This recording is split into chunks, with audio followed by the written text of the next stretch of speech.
S M Krishna ಅವರು hifi life, S M Krishna ಅವರು hitech life, ಈ ರೀತಿಯಾದಂತಹ ಒಂದು ಅಪವಾದವನ್ನು ಎಸ್ ಎಂ ಕೃಷ್ಣ ಅವರು ಕಟ್ಕೊಳ್ಬೇಕಾಗಿತ್ತು. ನೋಡಿ, ಕೆಲವು ಸಾರಿ ಮನುಷ್ಯನ ಅಂತರಂಗ ಅರ್ಥ ಆಗಿರೋದಿಲ್ಲ. ಅವತ್ತವ್ರು ಯೋಚನೆ ಮಾಡಿ ಯಶಸ್ವಿನಿ ಯೋಜನೆ ತಂದಿದ್ದು ಅದೊಂದು ಬಡವರಿಗೆ, ಇಂಥ ಕಾಯಿಲೆಯಿಂದ ಯಾರು ನರಳುತ್ತಿದ್ರು ಅವರಿಗೆ ಮರುಜೀವನ ಕೊಟ್ಟಂಗೆ. ನಮ್ಮ ಜೊತೆ ಇದ್ದಂತಹ 92 ವರ್ಷಗಳ ಹಿರಿಯರು ನಮ್ಮ ಜೊತೆ ಇವತ್ತಿಲ್ಲ. ಮತ್ತೆ ಹುಟ್ಟಿ ಬರಬೇಕು ಕೃಷ್ಣ ಅಂತ ನಾಯಕರ ರಾಜ್ಯಕ್ಕೆ ಅಂತ ಹೇಳಿ ನಾನು ದೇವರಲ್ಲಿ ಪ್ರಾರ್ಥನೆ ಮಾಡ್ತೀನಿ. ಈ ವಿರೋಧ ಪಕ್ಷದವರು ಟೀಕೆ ಹೇಳ್ತಾರಲ್ಲ, ಎಲ್ಲರೂ ಈ ಬಸ್ಸಲ್ಲಿ ಸೀಟಿಗೆ ರಿಸರ್ವ್ ಮಾಡ್ತಾರೆ, ಹಳ್ಳಿಯವರಾಗಿ ಟವಲ್ ಹಾಕ್ತಿದ್ದಾರೆ, ಟವಲ್ ಹಾಕ್ತಾರೆ. ಅದಕ್ಕೆ ನಾನು ರೆಡಿ ಅಂತ ಹೇಳೋದಿದೆಯಲ್ಲ, ಅದು ಸರಿಯಲ್ಲ. ನೀವು ಇಂಥ ತಾಳ್ಮೆಯ ಎಸ್ ಎಂ ಕೃಷ್ಣ ಅವರನ್ನು 5 ವರ್ಷಗಳ ಕಾಲ ತಾವು 4.5 ವರ್ಷಗಳ ಕಾಲ ತಾವು ಕೂಡ ಮಂತ್ರಿ ಆಗಿದ್ರು ಕ್ಯಾಬಿನೆಟಲ್ಲಿ. ಯಾವತ್ತಾದರೂ ಸಿಡುಕಿನ ಭಾವ ಇರುವಂಥವ್ರನ್ನ ನೋಡಿದ್ರಾ ಅಂತ? ಖಂಡಿತ ಇಲ್ಲಪ್ಪ. ನಾ ಹೇಳಿದ್ನಲ್ಲ, ಯಾವತ್ತೂ ತಾಳ್ಮೆಗೆಟ್ಟು ಯಾರ ಜೊತೆ ನಡ್ಕೊಂಡಿದ್ದು ನೋಡಿಲ್ಲ. ನಾ ಕಂಡಂತೆ ಎಸ್ ಎಂ ಕೃಷ್ಣ ವಿಶೇಷ ಕಾರ್ಯಕ್ರಮಕ್ಕೆ ಸ್ವಾಗತ. ನಾನು ಮಾರುತಿ ಪಾವಳ. ಎಸ್ ಎಂ ಕೃಷ್ಣ ಅವರು 92 ವರ್ಷಗಳ ಕಾಲ ಸುದೀರ್ಘವಾದಂತಹ ಒಂದು ಬದುಕನ್ನ ಬದುಕಿ, ಆದರ್ಶವಾದಂತಹ ಒಂದು ಬದುಕನ್ನ ಬದುಕಿ ನಿನ್ನೆ ನಮ್ಮನ್ನ ಅಗಲಿ ದೂರ ಆಗಿದ್ದಾರೆ. ಜೊತೆಗೆ ಅವರು ರಾಜ್ಯಕ್ಕೆ ಕೊಟ್ಟಂತಹ ಕೊಡುಗೆಗಳು ಶಾಶ್ವತವಾಗಿರ್ತವೆ, ಇದರಲ್ಲಿ ಯಾವುದೇ ಅನುಮಾನವೂ ಕೂಡ ಇಲ್ಲ. ಅವರ ಕ್ಯಾಬಿನೆಟಲ್ಲಿ ಕೆಲಸ ಮಾಡಿರುವಂತಹ ಮಾಜಿ ಸಚಿವರಾದಂತಹ ಮೋಟಮ್ಮ ಮೇಡಮ್ ಅವರು ನಮ್ಮ ಜೊತೆ ಇದ್ದಾರೆ. ಅವ್ರ ಜೊತೆ ಸುದೀರ್ಘವಾಗಿ ಎಸ್ ಎಂ ಕೃಷ್ಣ ಅವರ ರಾಜಕೀಯ, ಅವರು ಯಾವ ರೀತಿಯಾಗಿರ್ತಿದ್ರು, 99ರಲ್ಲಿ ಅವರು ಮಾಡಿದಂಥ ಪವಾಡ ಏನು, 5 ವರ್ಷಗಳ ಕಾಲ ಏನೆಲ್ಲ ಮಾಡಿದ್ರು, ಮೋಟಮ್ಮ ಮೇಡಮ್ ಅವ್ರ ಜೊತೆಗೆ ಅವರ ಒಂದು ಸಂಬಂಧಗಳ ಬಗ್ಗೆ ಕೆದಕ್ತಾ ಹೋಗೋಣ. ಮೇಡಮ್, ಕಾರ್ಯಕ್ರಮ ನಮಸ್ಕಾರ. ಮೇಡಮ್, ಎಸ್ ಎಂ ಕೃಷ್ಣ ಅವರು ನಿನ್ನೆ ನಮ್ಮನ್ನು ಅಗಲಿದ್ದಾರೆ. ಏನು ಅನಿಸುತ್ತೆ ಅವ್ರ ಜೊತೆ ತಾವು ಕೆಲಸ ಮಾಡಿದ್ರಿ? ನಿಜವಾಗ್ಲೂ ನನಗಂತೂ ತುಂಬ ಬೇಸರ ಆಗಿದೆ, ನೋವಾಗಿದೆ. ನನ್ನ ಸ್ವಂತದವರು ಇದ್ದ ಹಾಗೆ ಇದ್ದರು, ನನ್ನನ್ನು ಹಾಗೆ ಅವ್ರು ಕಂಡಿದ್ದಾರೆ. ಯಾವಾಗಲೂ ಏನೇ ಸಭೆಯಲ್ಲಿ ಮಾತಾಡಬೇಕಾದ್ರೂ ನನ್ನ ಬಗ್ಗೆ ನಮ್ಮ ಸಹೋದರಿ ಇದ್ದ ಹಾಗೆ ಮೋಟಮ್ಮ, ನಮ್ಮೂರಿನ ಸೊಸೆ ಅಂತ ಹೆಮ್ಮೆಯಿಂದ ಮಾತಾಡ್ತಿದ್ರು. ಆಮೇಲೆ ನಾನು ರಾಜಕಾರಣಕ್ಕೆ ಬಂದಾಗ ಅವರು ಕೇಂದ್ರ ಸಚಿವರಾಗಿದ್ದರು ಅನ್ನಿಸ್ತದೆ.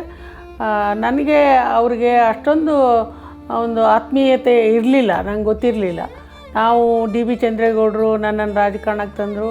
ಅವರ ರಾಜಕಾರಣದ ಹಿಂದೆ ಅಥವಾ ಅವ್ರ ರಾಜಕೀಯ ಬೆಂಬಲದ ಜೊತೆಯಲ್ಲೇ ನಾನು ರಾಜಕಾರಣ ಮಾಡಿಕೊಂಡು ಬರಬೇಕಾಯಿತು. 78 ಎಲೆಕ್ಷನ್ನು ಮತ್ತು 89 ಎಲೆಕ್ಷನಲ್ಲೆಲ್ಲ. ನಂತರ ನಮ್ಮ ಕೃಷ್ಣ ಅವರು 89ರಲ್ಲಿ ಸ್ಪೀಕರ್ ಆದಾಗ ಅವರು ಸರಿಯೋ ತಪ್ಪೋ ನನ್ನನ್ನು ಭಾಳ ಗುರ್ತಿಸ್ತಿದ್ರು. ನಾವು ಹೆಣ್ಮಕ್ಳು ಒಂದು 5-6 ಜನ ಒಟ್ಟಿಗೆ ಕೂರ್ತಿದ್ವಿ. ನಾಗರತ್ನಮ್ಮವರು, ಚಂದ್ರಪ್ರಭಾ ಅರಸು, ನಾನು, ಸುಮಾ ವಸಂತು, ಹೀಗೆ ಒಂದು 4-5 ಜನ ಒಟ್ಟಿಗೆ ಕೂರ್ತಿದ್ವಿ. ಅವಾಗ ಏನೇ ಇಶ್ಯೂಸ್ ಬಂದರೂ ಹೆಣ್ಮಕ್ಳ ಬಗ್ಗೆ ಆಗಲಿ ಅಥವಾ ದಲಿತರ ದೌರ್ಜನ್ಯದ ಬಗ್ಗೆ ಆಗಲಿ ಮೋಟಮ್ಮನವರೇ ಮಾತಾಡಿ ಅನ್ನೋ ರೀತಿಯಲ್ಲೇ ಹೇಳ್ತಿದ್ರು. ಆಮೇಲೆ ಇದಕ್ಕಿದ್ದಾಗೆ ನನ್ನ ಹೆಸರು ಕರಿತಿದ್ರು ಮಾತಾಡಲಿಕ್ಕೆ. ಆಮೇಲೆ ನನಗೆ ಇನ್ನೊಂದು ದೊಡ್ಡದಾನ ಅವ್ರದ್ದು ಅಂತ ಹೇಳಿದ್ರೆ ನನ್ನನ್ನು ಇನ್ಚಾರ್ಜ್ ಸ್ಪೀಕರ್ ಮಾಡಿದರು. ನಾನು ಕೂಡ ಅವರು ಆಬ್ಸೆನ್ಸಲ್ಲಿ ಅಲ್ಲಿ ಹೋಗಿ ಸ್ಪೀಕರ್ ಇದರಲ್ಲಿ ಕೂಡ್ತಾ ಇದ್ದೆ. ಅಷ್ಟೊಂದು ಅವ್ರಿಗೆ ನನ್ನ ಬಗ್ಗೆ ವಿಶ್ವಾಸ ಇತ್ತು ಮತ್ತು ಅಷ್ಟೇ ಒಂದು ಅಭಿಮಾನ, ಪ್ರೀತಿ ತೋರಿಸ್ತಾಯಿದ್ರು. ಯಾಕೆ ಅಂತ ಅದು ನನಗೆ ಗೊತ್ತಿಲ್ಲ. ಹಿಂದಿನ ಜನ್ಮದ ಯಾವುದೋ ಒಂದು ಇದಿರ್ಬೋದು, ಸಂಬಂಧ ಇರ್ಬೋದೇನೋ ಅಂತ ನನಗೀಗ ಅನ್ನಿಸ್ತದೆ. ಮತ್ತು ಅವ್ರು ಕೊಟ್ಟ ಬೆಂಬಲನ ನಾನು ಯಾವತ್ತೂ ಮರೀಲಿಕ್ಕೆ ಸಾಧ್ಯವೂ ಇಲ್ಲ. ನಾನು ರಾಜಕಾರಣಕ್ಕೆ 78ರಲ್ಲಿ ಕಾಲಿಟ್ಟೆ. ರಾಜಕಾರಣದ ಗೊತ್ತು ಗುರಿ ಇಲ್ಲದಲೇ ರಾಜಕಾರಣಕ್ಕೆ ಬಂದವಳು. ಮೊದಲು ದೇವರಾಜ ಅರಸು ಅವರು ಮುಖ್ಯಮಂತ್ರಿ ಆಗಿದ್ದರು. ಆವಾಗಲೂ ರಾಜ್ಯದ ಯಾವುದೇ ನಾಯಕರು ನನಗೆ ಪರಿಚಯ ಇರಲಿಲ್ಲ. ಮತ್ತು 89ರಲ್ಲಿ ನಾನು 2ನೇ ಬಾರಿಗೆ MLA ಆದಾಗ ವೀರೇಂದ್ರ ಪಾಟೀಲ್ರವರು ಅಧ್ಯಕ್ಷರಾಗಿದ್ದರು. ತದನಂತರ ಎಸ್ ಎಂ ಕೃಷ್ಣ ಅವರು ಅಧ್ಯಕ್ಷ ಆದರು, ಕಾಂಗ್ರೆಸ್ಸಿನ ಅಧ್ಯಕ್ಷ ಆದರು. ಪಾಂಚಜನ್ಯ ಯಾತ್ರೆ ಮಾಡಿದರು. ಅವ್ರ ಹಿಂದೆ ನಾವೆಲ್ಲ ಬಸ್ಸಲ್ಲಿ ಓಡಾಡಿದ್ವಿ. ಅಷ್ಟೇ. ನನಗೆ ಆವತ್ತಿನವರೆಗೂ ನಾನು ಮಂತ್ರಿ ಅಥವಾ 2ನೇ ಬಾರಿ ಶಾಸಕರಾಗೋವರೆಗೂ ಅವರ ಒಂದು ವಿಶ್ವಾಸ ಆತ್ಮೀಯತೆ ಅಷ್ಟಕ್ಕಷ್ಟೇ ಇತ್ತು. ಆದರೆ ನಂತರ ಅವರು ತುಂಬ ನನ್ನ ಮೇಲೆ ವಿಶ್ವಾಸ, ಒಂದು ನಂಬಿಕೆ, ನನಗೆ ಒಂದು ಜವಾಬ್ದಾರಿ ಕೊಟ್ಟರೆ ಜವಾಬ್ದಾರಿಯನ್ನು ನಿರ್ವಹಿಸಬಹುದು ಅನ್ನೋ ಕಾನ್ಫಿಡೆನ್ಸ್ ಅವರಿಗೆ ಯಾಕೆ ಬಂತು, ಹೇಗೆ ಬಂತು ಅದನ್ನು ಹೇಳಲಿಕ್ಕೆ ಸಾಧ್ಯನೇ ಇಲ್ಲ. ಅವರು 99ರಲ್ಲಿ ಮೆಜಾರಿಟಿ ಬಂದು ಮಂತ್ರಿಮಂಡಲದ ರಚನೆ ಆದಾಗ ನಾನೇನು ಅವರು ರಚನೆ ಮಾಡಬೇಕಾದ್ರೆ ನನಗೆ ಅವಕಾಶ ಕೊಡಿ ಸಾರ್ ಅಂತ ನಾನು ಕೇಳಿದವಳು ಅಲ್ಲ ಆ್ಯಕ್ಚುಲಿ. ಮತ್ತು ಸುಮ್ಮನೆ ಸುದ್ದಿ ಇತ್ತು, ನಿಮ್ಗೊಂದು ಅವಕಾಶ ಕೊಡ್ಬೋದು, ನಿಮ್ಗೊಂದು ಅವಕಾಶ ಸಿಗ್ಬೋದು ಅನ್ನೋ ಮಾತನ್ನೇ ಹೇಳ್ತಾಯಿದ್ರು. ಎಲ್ಲರದ್ದು ನೇಮ್ಸು ಅನೌನ್ಸ್ ಆಗ್ತಾಯಿತ್ತು. ಅಂದರೆ ನಾಳೆಗೆ ನೀವೆಲ್ಲ ರೆಡಿಯಾಗಿ ಅಂತ ಇಷ್ಟು ಗಂಟೆಗೆ ಪ್ರಮಾಣ ವಚನಕ್ಕೆ. ನನಗೇನು ಇದು ಸುಮಾರು ರಾತ್ರಿ 9 ಗಂಟೆವರೆಗೂ ಏನು ಸುದ್ದಿ ಬರಲೇ ಇಲ್ಲ. ಆದರೆ ಅರ್ಲಿ ಮಾರ್ನಿಂಗು ನಾನು ಪ್ರಮಾಣ ವಚನಕ್ಕೆ ಬರಬೇಕು ಅನ್ನೋ ಒಂದು ಇದು ಸಂದೇಶ ಬಂತು. ಆಗ ನಾನು ರೆಡಿಯಾಗಿ ಹೋಗಬೇಕಾಯಿತು. ನಮ್ಮೂರಿನ ಜನ ಹೆಚ್ಚಿಗೆ ಬಂದಿರಲಿಲ್ಲ, ಆದರೆ ಹೊಸ ಸರ್ಕಾರ ರಚನೆ ಮಾಡಬೇಕಾದಾಗ ಬೆಂಬಲಿಗರು ಒಂದಷ್ಟು ಜನ ಬಂದಿದ್ದರು. ನನಗೆ ಒಂದು ಆಶ್ಚರ್ಯ ಕೂಡ ಆಯಿತು, ಯಾಕೆಂದರೆ ನನಗೆ ಕ್ಯಾಬಿನೆಟ್ ಮಂತ್ರಿಯಾಗಿ ನನಗೆ ಪ್ರಮಾಣ ವಚನ ಸ್ವೀಕಾರ ಮಾಡಲಿಕ್ಕೆ ಅವಕಾಶ ಮಾಡಿಕೊಟ್ರು. ನಮ್ಮ ಜನಾಂಗದಲ್ಲೇ ನಮ್ಮ ಡಾಕ್ಟರ್ ಪರಮೇಶ್ ಅವರು MSc AG ಮಾಡಿದರು, ಜೊತೆಗೆ ಫಾರಿನ್ನಲ್ಲಿ ಓದಿ ಬಂದಿದ್ದರು. ಮತ್ತು ಅಂಥವ್ರಿಗೆ ಅವಕಾಶ ಕೊಡದಲ್ಲೇ ನಾನು ಕನ್ನಡ MA ಮಾಡಿದ್ದೆ. ನನಗೊಂದು ಅವಕಾಶ ಕೊಟ್ರಲ್ಲ ಅಂತ ಒಂದು ಹೆಮ್ಮೆ ಅನಿಸಿದ್ರು ಕೂಡ ಅದ್ರ ಬಗ್ಗೆ ಒಂದು ಸ್ವಲ್ಪ ನನಗೆ ಮನಸ್ಸಿಗೆ ನೋವಾಯಿತು. ಪರಮೇಶ್ ಅವ್ರಿಗೂ ಕ್ಯಾಬಿನೆಟ್ ಮಾಡಬೇಕಾಗಿತ್ತು ಅಂತ. ಅದು ಮತ್ತೆ ನಾನು CWC ಮೆಂಬರ್ ಆದಾಗ ನನಗೆ ಒಂದು ಇದು ಸಮಾರಂಭ ಏರ್ಪಡಿಸಿದ್ರು, ಅಭಿನಂದನೆ ಸಮಾರಂಭ. ಆ ಸಂದರ್ಭದಲ್ಲಿ ಹೇಳಿದೆ, ಸರ್ ನಮ್ಮ ಡಾಕ್ಟರ್ ಪರಮೇಶ್ ಅವ್ರಿಗೂ ನೀವು ಇದು ಕೊಡಬೇಕು, ಕ್ಯಾಬಿನೆಟ್ ರ್ಯಾಂಕ್ ಮಂತ್ರಿ ಮಾಡಬೇಕು ಅಂತ ಹೇಳಿದೆ. ಮಾಡೋಣ ಮೋಟಮ್ನವರೇ ಅಂದರು. ನೆಕ್ಸ್ಟ್ ಎಕ್ಸ್ಪಾನ್ಷನಲ್ಲಿ ಅವ್ರನ್ನ ಕ್ಯಾಬಿನೆಟ್ ಮಂತ್ರಿ ಮಾಡಿದರು. ಹಾಗೆ SM ಕೃಷ್ಣ ಕ್ಯಾಬಿನೆಟಲ್ಲಿ 4 ಜನ ಮಹಿಳೆಯರಿಗೆ ಅವಕಾಶಗಳು ಸಿಗ್ತವೆ ಅಂತ ಎಕ್ಸ್ಪೆಕ್ಟ್ ಮಾಡಿದ್ರಾ? ಅಲ್ಲ, ನಮಗೆ ಅದುವರೆಗೂ ಅದ್ರ ಬಗ್ಗೆ ಏನೂ ಹೆಚ್ಚು ತಿಳುವಳಿಕೆ ಇರಲಿಲ್ಲ. ಯಾಕೆಂದರೆ ಮೊದಲು ಮಂತ್ರಿ ಆಗಿದ್ದರು ಮನೋರಮ ಮಧ್ವರಾಜ್ ಮಾತ್ರ ದೇವರಾಜ್ ಅರಸು ಕ್ಯಾಬಿನೆಟಲ್ಲಿ. ನಂತರ ವೀರೇಂದ್ರ ಪಾಟೀಲ್ ಕ್ಯಾಬಿನೆಟಲ್ಲಿ ನಮ್ಮ ಸುಮಾ ವಸಂತ್ ಇದ್ದರು ಅನ್ನಿಸ್ತದೆ.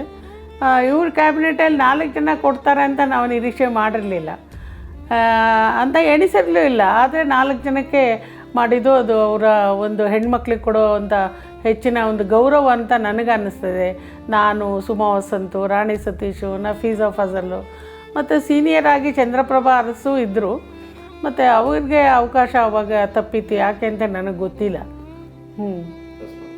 ಮತ್ತು ತಮಗೆ ಮಹಿಳಾ ಮತ್ತು ಮಕ್ಕಳ ಕಲ್ಯಾಣ ಇಲಾಖೆ ಕೊಟ್ಟರು. ಬೇರೆ ಇನ್ನು ರಾಣಿ ಸತೀಶ್ ಅವರಿಗೆ ಕನ್ನಡ ಮತ್ತು ಸಂಸ್ಕೃತಿ ಇಲಾಖೆ ಕೊಟ್ಟರು.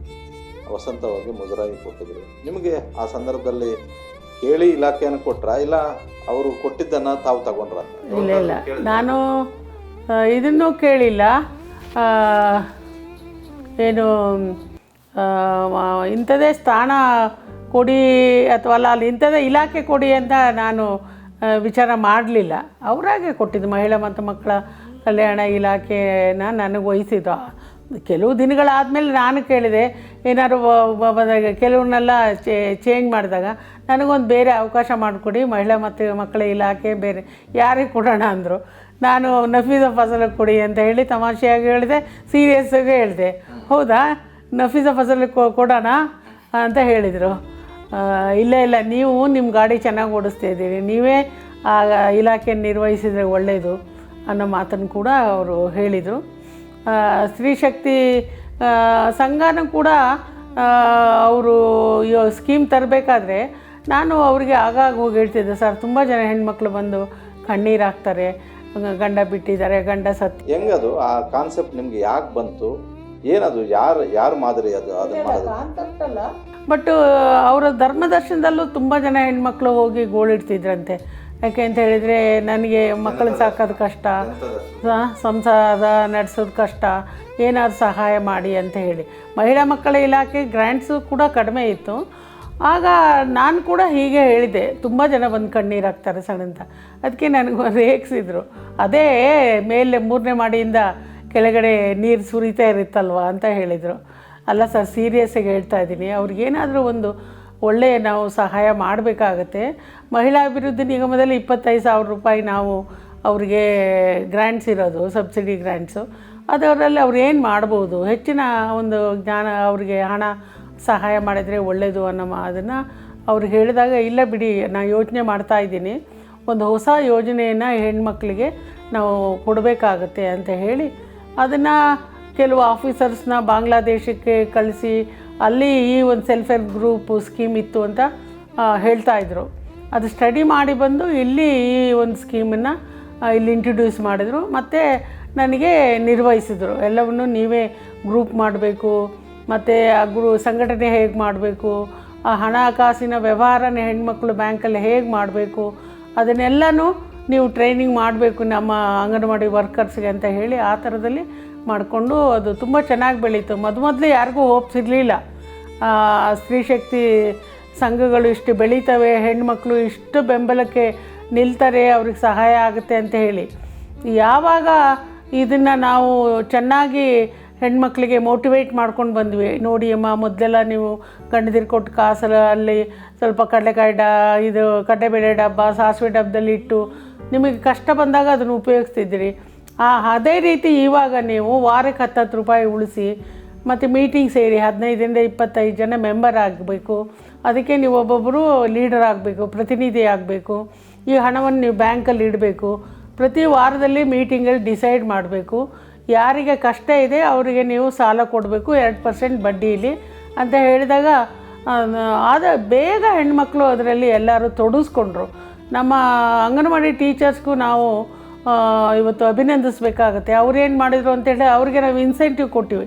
ಒಂದು ಗ್ರೂಪ್ ರಚನೆ ಮಾಡಿದರೆ 50 ರೂಪಾಯಿ ಅಂಥೇಳಿ ಆ ಒಂದು ಇಂಟೆನ್ಷನ್ನು ಇಟ್ಕೊಂಡು, ಮತ್ತು ಹೆಣ್ಮಕ್ಳು ಕೆಲಸ ಮಾಡೋದೇ ಅವ್ರ ಜವಾಬ್ದಾರಿ ಇದ್ದಿದ್ದರಿಂದ ಚೆನ್ನಾಗಿ ಮಾಡಿದ್ರು ಅವ್ರ ಗ್ರೂಪ್ಗಳು. ಒಂದೊಂದು ಅಂಗನವಾಡಿ ಕ್ಷೇತ್ರದಲ್ಲಿ ಅವರು 2-3 ಗ್ರೂಪ್ ರಚನೆ ಮಾಡಿದರು, ಮೀಟಿಂಗ್ ಮಾಡ್ತಾಯಿದ್ರು, ಮತ್ತು ಪ್ರತಿನಿಧಿ ಆಯ್ಕೆ ಮಾಡ್ತಾಯಿದ್ರು, ಬ್ಯಾಂಕಲ್ಲಿ ಅಕೌಂಟ್ಸ್ ಓಪನ್ ಮಾಡಿದರು, ತುಂಬ ಚೆನ್ನಾಗಿ ನಡೆಸ್ತಾಯಿದ್ರು.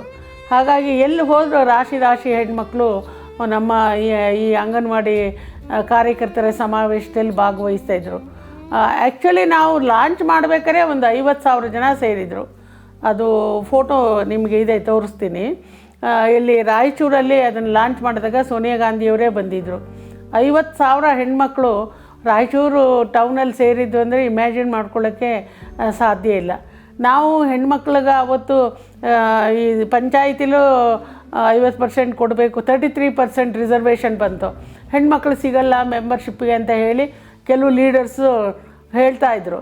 ಆದರೆ ಈ ಸಂಘಟನೆ ಆದಮೇಲೆ ಅವರಲ್ಲೇ ಕಾಂಪಿಟೀಷನ್ನು, ಯಾರನ್ನ ಮಾಡಬೇಕು ಮೆಂಬರ್ ಮಾಡಲಿಕ್ಕೆ, ಯಾರು ಪಂಚಾಯಿತಿ ಯಾವ ವಾರ್ಡಿಗೆ ಮಾಡಬೇಕು ಅನ್ನೋದು ಕಾಂಪಿಟೀಷನ್ ಶುರುವಾಯಿತು. ತುಂಬ ಚೆನ್ನಾಗಾಯ್ತು ಅದು. ನೀವು ಭಾಳಷ್ಟು ಜನ ಮುಖ್ಯಮಂತ್ರಿಗಳನ್ನು ನೋಡಿದ್ದೀರ. ನೀವು ರಾಜಕೀಯಕ್ಕೆ ಹೆಚ್ಚು ಕಡಿಮೆ ಬಂದು 40 ವರ್ಷ ಕಂಪ್ಲೀಟ್ ಆಗ್ತಾ ಇದೆ. ಈ ಸಂದರ್ಭದಲ್ಲಿ ನೀವು ನೋಡಿದಂತಹ ಮುಖ್ಯಮಂತ್ರಿಗಳಲ್ಲಿ SM ಕೃಷ್ಣ ಯಾವ ವಿಚಾರಕ್ಕೆ ಭಾಳ ವಿಭಿನ್ನವಾಗಿ ಕಾಣ್ತಾರೆ ಅಂತ? ನಿಜವಾಗೂ ನಾನು ದೇವರಾಜ ಅರಸು ಮುಖ್ಯಮಂತ್ರಿ ಒಂದು ಅವಧಿಯಲ್ಲೂ ನಾನು ಶಾಸಕರಾಗಿದ್ದೆ. ಹಾಗೆಯೇ ವೀರೇಂದ್ರ ಪಾಟೀಲರು, ಬಂಗಾರಪ್ಪ, ವೀರಪ್ಪ ಮೊಯ್ಲಿಯವ್ರ ಕಾಲದಲ್ಲೂ ಶಾಸಕರಾಗಿದ್ದೆ. ಹಾಗೆ SM ಕೃಷ್ಣ ಅವರು ಮುಖ್ಯಮಂತ್ರಿ ಆದಾಗಲೂ ನಾನು ಶಾಸಕರಾಗಿ ಮಂತ್ರಿಯಾಗಿದ್ದೆ. ನಿಜವಾಗ್ಲೂ ಇವರು 3 ಜನಕ್ಕೆ ಕಂಪೇರ್ ಮಾಡಿದೆ. ರಾಜ್ಯ ಆಳಿದ 3 ಮುಖ್ಯಮಂತ್ರಿಗಳಿರ್ಬೋದು, ಬೇರೆ ಪಕ್ಷದಿಂದ ಆಳಿದಂಥ ನಮ್ಮ ರಾಮಕೃಷ್ಣ ಹೆಗಡೆ ಇರ್ಬೋದು, ಮತ್ತು ದೇವೇಗೌಡ ಇರ್ಬೋದು, ಇವರಿಗೆಲ್ಲ ಕಂಪೇರ್ ಮಾಡಿದರೆ, ಬೊಮ್ಮಾಯಿ ಇರ್ಬೋದು, ಕಂಪೇರ್ ಮಾಡಿದರೆ ಇವರು ವಿಶೇಷವಾದ ಒಂದು ವ್ಯಕ್ತಿ ಅಂತ ಹೇಳ್ಬೋದು. ಇವರಲ್ಲಿದ್ದ ಒಂದು ಗಂಭೀರತೆ, ಗಾಂಭೀರ್ಯ, ರಾಜಕಾರಣದಲ್ಲಿ ಆ ಗಾಂಭೀರ್ಯ ಮತ್ತು ಮುತ್ಸದಿತನ, ಸೌಮ್ಯ, ಒಂಥರ ಸಮ್ಯತೆ ಅಂತ ಹೇಳ್ತಾರಲ್ಲ, ಸಮ್ಯತೆ ಅಂತ ಹೇಳಿದರೆ ಒಂದು ತಾಳ್ಮೆ ಗೆಡದೇ ಇರೋದು, ತಾಳ್ಮೆ ಇಟ್ಕೊಂಡು ನಡೆದುಕೊಂಡಾರ ಇವರು ಕಾಲದಲ್ಲಿ ನಿಜವಾಗ್ಲೂ ಒಳ್ಳೆಯ ಒಂದು ವಾತಾವರಣ ಸೃಷ್ಟಿಯಾಗುತ್ತೆ ಅನ್ನೋದು ಎಲ್ಲರ ತಲೆಯಲ್ಲಿತ್ತು. ಆದರೆ ದುರಾದೃಷ್ಟ ಅಂತ ಹೇಳಿದರೆ ಇವರಿಗೆ ಇಲ್ಲದೆಲ್ಲ ಪ್ರಾಬ್ಲಮ್ ಬಂದು ರಾಜ್ಕುಮಾರ್ ಅಪಹರಣ ಆಯಿತು, ಬರಗಾಲ ಬಂತು, ರೈತರ ಆತ್ಮಹತ್ಯೆಗಳು ಜಾಸ್ತಿ ಆದವು, ಆಮೇಲೆ ಕಾವೇರಿ ನೀರಿನ ಒಂದು ಬೇಡಿಕೆಗಾಗಿ ಹೋರಾಟ ನಡೆಯಿತು. ಅದನ್ನೆಲ್ಲ ಎಷ್ಟು ಗಂಭೀರವಾಗಿ ಅವರು ತಾಳ್ಮೆಯಿಂದ ಎದುರಿಸಿದ್ರು ಅಂತ ಹೇಳಿದರೆ ಯಾವತ್ತೂ ತಾಳ್ಮೆಗೆಟ್ಟಿಲ್ಲ ಅವರು. ಯಾವತ್ತೂ ವಿಧಾನಸಭೆಯಲ್ಲಿ ಒಂದು ಕೆಟ್ಟ ಭಾಷೆಯಲ್ಲಿ ಯಾರನ್ನೂ ವಿರೋಧ ಪಕ್ಷದ ನಾಯಕರುಗಳನ್ನು ಒಂದು ಟೀಕೆ ಮಾಡಿ ಮಾತಾಡಿದ್ದನ್ನು ನಾನು ನೋಡಲಿಲ್ಲ. ಅಂಥ ಒಂದು ಗಂಭೀರತೆ ಅವರಲ್ಲಿತ್ತು. ರಾಜ್ಕುಮಾರ್ ಅವರ ಅಪಹರಣ ಪ್ರಕರಣ ಆ ಸರ್ಕಾರಕ್ಕೆ ಭಾಳಷ್ಟು ಸಮಸ್ಯೆಯನ್ನು ತಂದೊಡ್ತು. ಅದರಲ್ಲೂ ವಿಶೇಷವಾಗಿ ಎಸ್ ಎಂ ಕೃಷ್ಣ ಮತ್ತು ಮಲ್ಲಿಕಾರ್ಜುನ ಖರ್ಗೆ. ಎಸ್ ಎಂ ಕೃಷ್ಣ ಮುಖ್ಯಮಂತ್ರಿಗಳು, ಮಲ್ಲಿಕಾರ್ಜುನ ಖರ್ಗೆ ಅವರು ಹೋಮ್ ಮಿನಿಸ್ಟ್ರು. ಆ ಸಂದರ್ಭವನ್ನು ಹೆಂಗೆ ನಿಭಾಯಿಸಿದರು? ಆ ನಿಭಾಯಿಸುವಂಥ ಸಂದರ್ಭದಲ್ಲಿ ಇಡೀ ಕ್ಯಾಬಿನೆಟ್ಗೆ ಯಾವ ರೀತಿ ಮಾಹಿತಿಯನ್ನು ಮುಟ್ಟಿಸಿದ್ರು ಅದನ್ನು? ಇಲ್ಲ ಅವರು ಯಾವುದನ್ನು ಗುಟ್ಟಾಗಿಟ್ಟಿಲ್ಲ. ಎಲ್ಲವನ್ನೂ ನಮ್ಮ ಎಲ್ಲ ಮಂತ್ರಿಗಳ ಗಮನಕ್ಕೆ ತರ್ತಾಯಿದ್ರು.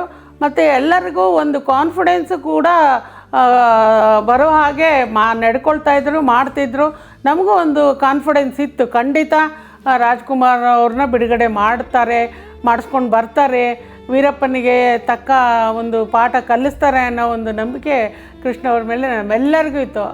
ಅದರಲ್ಲಿ ಅವ್ರು ಅಸಹಾಯಕರು ಆಗ್ತಾರೆ ಅಥವಾ ಫೇಲ್ಯೂರ್ ಆಗ್ತಾರೆ ಅನ್ನೋ ಭಾವನೆ ನಮ್ಗೆ ಯಾರಿಗೂ ಇರಲಿಲ್ಲ. ಈ ಬಗ್ಗೆ ಕ್ಯಾಬಿನೆಟ್ ಒಳಗಡೆ ಏನಾದರೂ ಚರ್ಚೆ ಆಗಿತ್ತಾ ಅಂತ? ಆಗಿತ್ತು, ಸಾಕಷ್ಟು ಸಾರಿ ಚರ್ಚೆ ಆಗಿತ್ತು. ಸಾಕಷ್ಟು ಹಿರಿಯರು, ನಮ್ಮ ಧರ್ಮ ಸಿಂಗ್ ಇರ್ಬೋದು ಅಥವಾ ಖರ್ಗೆ ಸಾಹೇಬ್ರು ಇರ್ಬೋದು ಅಥವಾ ಪಾಟೀಲ್ರು ಇರ್ಬೋದು, ಒಳ್ಳೊಳ್ಳೆ ಸಲಹೆ ಕೊಡ್ತಿದ್ರು. ಹೀಗೆ ಮಾಡಿದ್ರೆ ಹೀಗೆ ಆಗ್ಬೋದು, ಹೀಗೆ ಬಗ್ಗಿಸ್ಬೋದು ಅಂತ ಹೇಳಿ.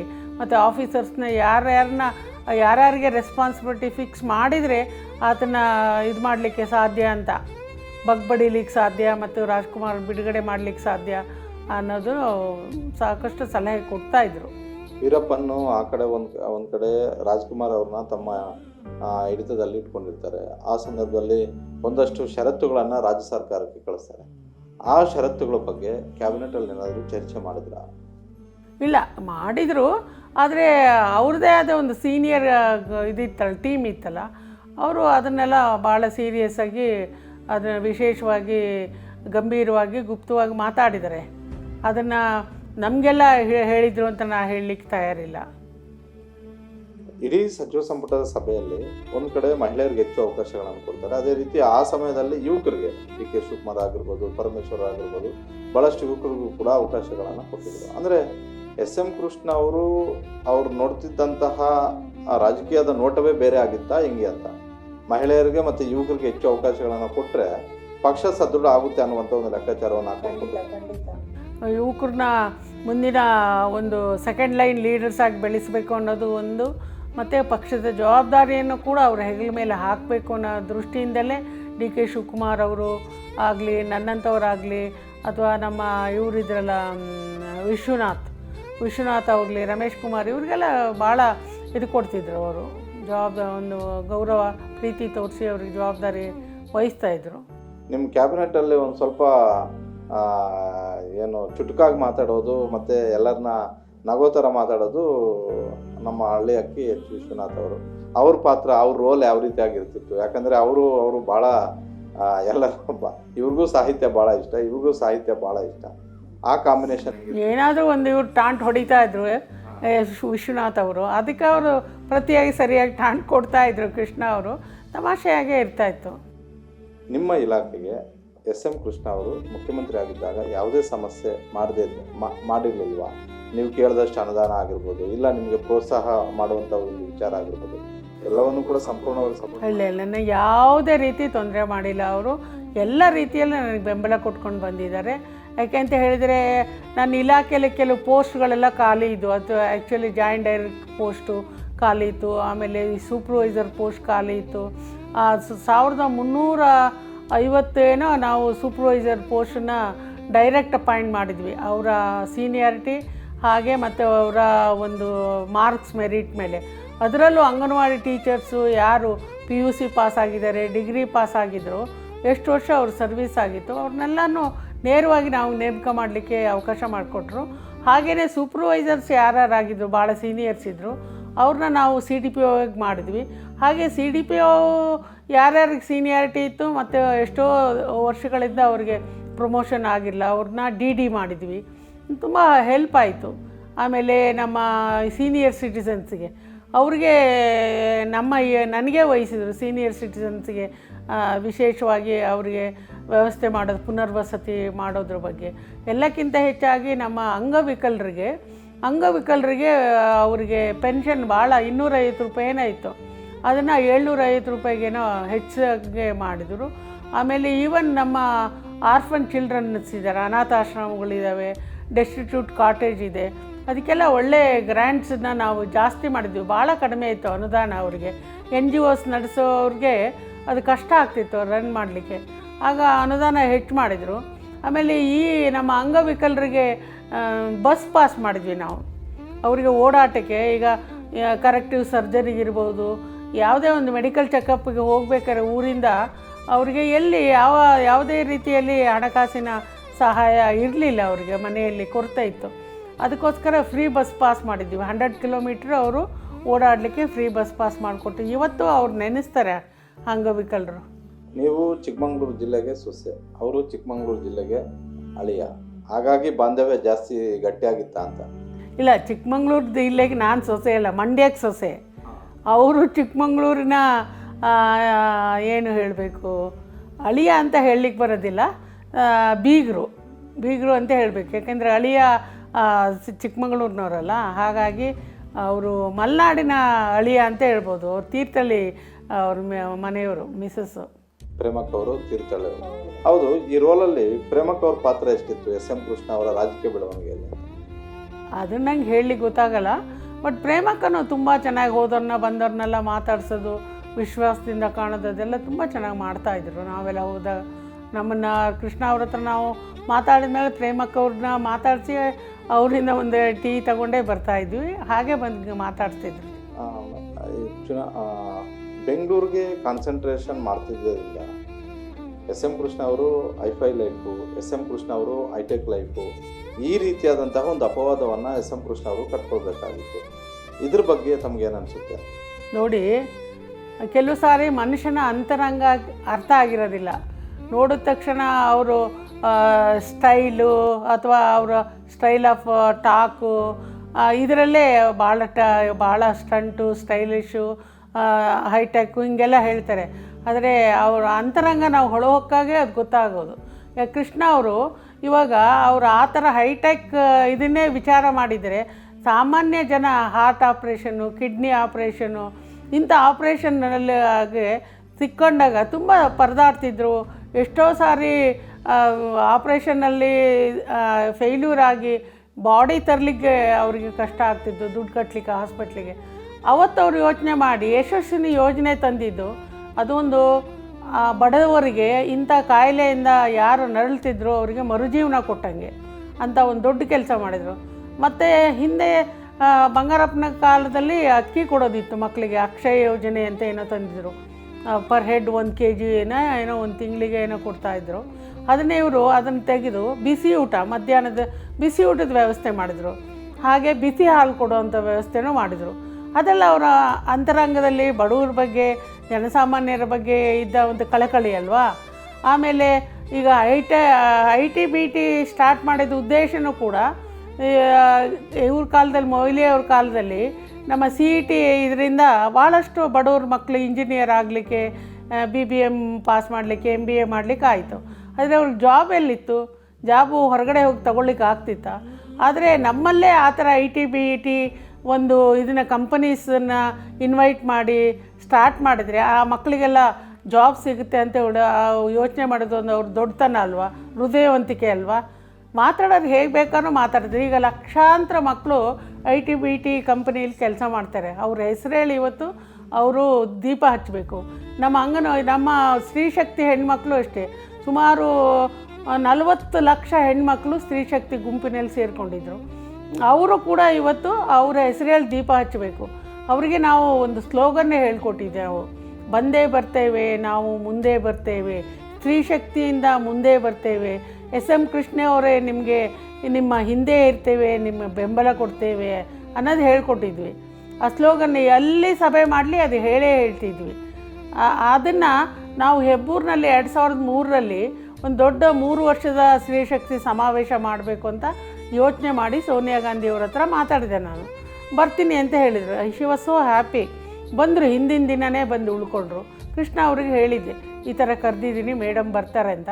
ಆವಾಗ ನಮ್ಮ ಜಿಲ್ಲಾ ಮಂತ್ರಿ ತುಮಕೂರಿಂದು ಪರಮೇಶ್ ಅವರು, MP GS ಬಸವರಾಜ್ ಅವರು, ಮುದ್ದನ್ಮಯ್ಯ ಅಲ್ಲಿ ಕುಣಿಗಲ್ MLA, ಅವರೆಲ್ಲರಿಗೂ ತುಂಬ ಖುಷಿಯಾಯಿತು. ಅವರೆಲ್ಲರೂ ಬಹಳ ಒಂದು ಜವಾಬ್ದಾರಿ ವಹಿಸ್ಕೊಂಡು 25 ಎಕರೆ ಏನು ಜಮೀನು ಅಥವಾ ಏನು ಹೇಳ್ತೀರಿ ನೀವು ಅದನ್ನು ಸಮತಟ್ಟು ಮಾಡಿ ಹೆಣ್ಮಕ್ಳು ಸೇರಿಸ್ಲಿಕ್ಕೆ ವ್ಯವಸ್ಥೆ ಮಾಡಿದರು. ಕೃಷ್ಣ ಅವ್ರು ಕೇಳಿದರು, ಎಷ್ಟು ಹೆಣ್ಮಕ್ಳು ಸೇರ್ಬೋದಮ್ಮ ಅಂತ ಹೇಳಿ. ನಾನು ಹೇಳಿದೆ 1.5 ಲಕ್ಷ ಸೇರ್ಬೋದು ಅಂತ ಹೇಳಿ. ನಮ್ಮ ಎಸ್ಟಿಮೇಟ್ ಇದ್ದಿದ್ದು ನಿಯರ್ ಬೈ ತಾಲೂಕಿಂದ ಬರೋರು ಅಂತ ಹೇಳಿ. ಆದರೆ ಅವತ್ತು ಬಂದವರು 5 ಲಕ್ಷ ಜನ. ತುಮಕೂರಿಂದ ಬಂದಿದ್ದಾರೆ, ಚಿತ್ರದುರ್ಗ, ಕೋಲಾರ, ಚಿಕ್ಕಮಗಳೂರು, ಹಾಸನ, ಮಂಗಳೂರು ಎಲ್ಲ ಕಡೆಯಿಂದ ಜನ ಬಂದರು ಹೆಣ್ಮಕ್ಳು. ಅವರಿಗೆ ಅಲ್ಲಿ ಕೂರ್ಲಿಕ್ಕೆ ಜಾಗ ಸಾಕಾಗಲಿಲ್ಲ. ಅರ್ಧ ಜನ ರಸ್ತೆ ಮೇಲಿದ್ದರು, ಅರ್ಧ ಜನ ಹೆಲಿಕಾಪ್ಟರ್ ಎಲ್ಲಿ ಲ್ಯಾಂಡ್ ಆಗುತ್ತೆ ಅಲ್ಲಿದ್ದರು. ಎಲ್ಲರಿಗೂ ಒಂದು ರೀತಿ ಒಂಥರ ಆಶ್ಚರ್ಯ. ಅವತ್ತು ಪೇಪರ್ನಲ್ಲಿ ಹೆಣ್ಣು ಮಕ್ಕಳ ವಿರಾಟ ಸ್ವರೂಪ ಅಂತ ಬರೆದಿದ್ರು ಅವ್ರ ಸೇರುವಿಕೆನ. ಸರಿ, ಫಂಕ್ಷನ್ಸ್ ಎಲ್ಲ ಆಗಬೇಕಾದ್ರೆ ಹೆಣ್ಮಕ್ಳು ಸೋನಿಯಾ ಗಾಂಧಿ ನೋಡಲಿಕ್ಕೆ ಗುಂಪು ಹತ್ರ ಬರ್ತಿದ್ರು. ಸೋನಿಯಾ ಗಾಂಧಿ ಅವ್ರು ನನ್ನ ಕರೆದು, ಮೊಟಮೋಜಿ ಐ ಆಮ್ ವೆರಿ ಸ್ಕೇರ್ಡ್ ಅಂದರು. Why madam, why you should be very scared, ಅವರ group ladies are very disciplined ಅಂತ ಹೇಳಿದೆ. I am not scared about my self, I am scared about those women. Stamping ಆಗುತ್ತೆ ಅಂತ ಅವ್ರಿಗೆ ಹೆದರಿಕೆ, ತುಳಿದು ಬಿಡ್ತಾರೆ ಅಂತ. ಆಮೇಲೆ ಪೊಲೀಸ್ನವ್ರಿಗೆ ನಾನು ಅನೌನ್ಸ್ ಮಾಡಿ ಹೇಳಿದೆ, ನೋಡಿ ನಮ್ಮ ಹೆಣ್ಮಕ್ಳು, ಸ್ತ್ರೀಶಕ್ತಿ ಹೆಣ್ಮಕ್ಳಿಗೆ ಒಂದು ಶಿಸ್ತಿದೆ, ಸ್ವಾಭಿಮಾನ ಇದೆ, ಅವ್ರು ಹಾಗೆಲ್ಲ ನುಗ್ಗೋದಿಲ್ಲ, ಅವ್ರು ಕೂತಲ್ಲೇ ಕೂರ್ತಾರೆ, ಅವರನ್ನು ತಳ್ಳೋದು ಅಟ್ಟೋ ಕೆಲಸ ಮಾಡಬೇಡಿ ಅಂತ. ಎಲ್ಲರೂ ಅಷ್ಟು ಚೆನ್ನಾಗಿ ಸೈಲೆನ್ಸ್ ಆದರೂ ಕಾರ್ಯಕ್ರಮ ಚೆನ್ನಾಗಾಯಿತು. ತುಂಬ ಚೆನ್ನಾಗಿ ನಮ್ಮ ಸೋನಿಯಾ ಗಾಂಧಿಯವರು ಕೃಷ್ಣ ಅವ್ರಿಗೆ ನನಗೆ ಶಾಬಾಸ್ಗಿರಿ ಕೊಟ್ಟು ಮಾತಾಡಿದರು. ನಿಜವಾಗ್ಲೂ ಅದೊಂದು ದೊಡ್ಡ ಅಚೀವ್ಮೆಂಟು. ಇವತ್ತು ಕೃಷ್ಣ ಇಲ್ಲ ಅಂದರೂ ಕೂಡ ನಮ್ಮ ಹೆಣ್ಮಕ್ಳು ಅವರನ್ನು ನೆನೆಸಬೇಕು. ಅವರಿಂದ ಇವತ್ತು ಅವರಿಗೆ ಒಂದು ಆರ್ಥಿಕ ಸ್ವಾವಲಂಬನೆ ಸಿಕ್ಕಿದೆ, ಸ್ವಾಭಿಮಾನ ಬಂದಿದೆ ರೀ, ಸ್ವತಂತ್ರ ಪ್ರವೃತ್ತಿ ಬಂದಿದೆ. ಯಾವುದು ಒಳ್ಳೆಯದು ಯಾವುದು ಕೆಟ್ಟದ್ದು ಅಂತ ಯೋಚನೆ ಮಾಡ್ತಾರೆ, ರಾಜಕೀಯವಾಗಿ ಪ್ರಶ್ನೆ ಮಾಡುವಂಥ ಒಂದು ಅವರಿಗೆ ಧೈರ್ಯ ಬಂದಿದೆ. ಅದಕ್ಕಿಂತ ಇನ್ನೇನು ಬೇಕು ಹೇಳಿ ನೋಡೋಣ. ಈ ಸ್ತ್ರೀಶಕ್ತಿ ಪ್ರೋಗ್ರಾಮ್ ಮಾಡೋಣ ಅಂತ ನಿಮ್ಮಿಂದನೇ ಬಂದಿದ್ದ, ಇಲ್ಲ ಎಸ್ ಎಂ ಕೃಷ್ಣ ಅವರು ಕೊಟ್ಟಂತಹ ಒಂದು ಸಲಹೆ ನಿಮಗೆ? ಇಲ್ಲ, ನಾವು ಅವ್ರಿಗೆ ಒಂದು ಯೋಜನೆ ಯಾವುದಾದ್ರು ಹೊಸ ಥರದ್ದು ಬೇಕು, ಅನುದಾನ ಜಾಸ್ತಿ ಕೊಡಬೇಕು, ಅವರಿಗೆ ಹೆಚ್ಚು ಜನಕ್ಕೆ ಸಹಾಯ ಆಗಬೇಕು ಅಂದಿದ್ದಕ್ಕೆ ಅವರು ಟೀಮ್ ಆಫ್ ಆಫೀಸರ್ಸ್ನ ಬಾಂಗ್ಲಾದೇಶಕ್ಕೆ ಕಳಿಸಿ, ಬಾಂಗ್ಲಾದಲ್ಲಿ ಸೆಲ್ಫ್ ಹೆಲ್ಪ್ ಗ್ರೂಪ್ ಸ್ಕೀಮ್ ಇತ್ತಂತೆ. ಹಾಗಾಗಿ ಅಲ್ಲಿಂದ ಆ ಸ್ಕೀಮ್ ಸ್ಟಡಿ ಮಾಡಿ ಬಂದು ಇಲ್ಲಿ ಈ ಯೋಜನೆಯನ್ನು ರೂಪಿಸಿದ್ದು. ಅದಕ್ಕೆ ಹೆಸರು ಕೊಟ್ಟಿದ್ದು ನಮ್ಮ DK ಶಿವಕುಮಾರ್ ಅಂತ ಹೇಳ್ತಾರೆ. ಒಟ್ಟಲ್ಲಿ ಒಳ್ಳೆ ರೀತಿಯಲ್ಲಿ ಅದೊಂದು ಇದಾಯಿತು, ಅದು ನಿಜವಾದ ಶಕ್ತಿನೇ ಆಯಿತು ಇವತ್ತು.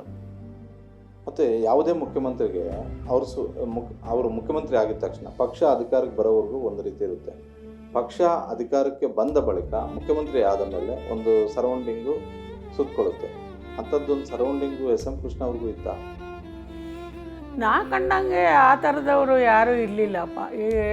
ಕೆಲವರು ಅಡ್ವಾಂಟೇಜ್ ತಗೊಂಡಿರ್ಬೋದು, ಆದರೆ ನಾ ಕಂಡಂಗೆ ಅವ್ರನ್ನ ನಾನು ನೋಡಲಿಲ್ಲ. ಕೆಲವರು ಆವಾಗ ಎಸ್ ರಮೇಶ್ ಅವರು ಇವರೆಲ್ಲ ನಮ್ಮ ಯಾರ ಪೀರಿಯಡಲ್ಲಿ, ಬಂಗಾರಪ್ಪನವ್ರ ಪೀರಿಯಡಲ್ಲಿ ಏನೋ ತುಂಬ ಆತ್ಮೀಯರಾಗಿ ಇರ್ತಾಯಿದ್ರು. ಇವರ ಜೊತೆ ಹೆಚ್ಚಿಗೆ ಒಡನಾಟ ಇದ್ದಿದ್ದು DK ಶಿವಕುಮಾರು. ಅವ್ರನ್ನ ಬಿಟ್ಟರೆ ಇನ್ನು ಯಾರಿದ್ರು ಅಂತ ನನಗೆ ಗೊತ್ತಿಲ್ಲ. ಅವ್ರನ್ನ ಸ್ವಂತ ಮಗನ ಥರನೇ ಅವರು ಕಂಡಿದ್ದಾರೆ, ಆ ರೀತಿಯೇ ನಡೆಸ್ಕೊಂಡಿದ್ದಾರೆ. ಅಷ್ಟೇ ಪ್ರೀತಿ ವಿಶ್ವಾಸನ ನಮಗೂ ಕೊಟ್ಟಿದ್ದಾರೆ, ನಮ್ಮನ್ನು ಕಂಡಿದ್ದಾರೆ. ಅದರಲ್ಲಿ ಈಗ ನಾನೊಬ್ಬಳು ದಲಿತ ಹೆಣ್ಣುಮಗಳು, ಸಾಮಾನ್ಯ ಕುಟುಂಬದಿಂದ ಬಂದವಳು. ನನಗೆ ಅಷ್ಟೊಂದು ಪ್ರೋತ್ಸಾಹ ಕೊಡಬೇಕು ಅನ್ನೋದು ಏನು ಇರಲಿಲ್ಲಲ್ಲ. ನಾನು ವರ್ಕಿಂಗ್ ಕಮಿಟಿ ಮೆಂಬರ್, ನಾನು ಹೇಗಾದೆ ಅಂತ ನನಗೆ ಗೊತ್ತಿಲ್ಲ. ಅವ್ರ ಶಿಫಾರಸ್ಸು ಅದರಲ್ಲಿ ಇತ್ತು ಅಲ್ವಾ. ಹಾಗೆಯೇ 2ನೇ ಸಾರಿ ನಾನು ಕಂಟಿನ್ಯೂ ಅದೇ ವರ್ಕಿಂಗ್ ಕಮಿಟಿ ಮೆಂಬರ್ ಆಗಿ 6 ಇಯರ್ಸ್ ಇದೆ.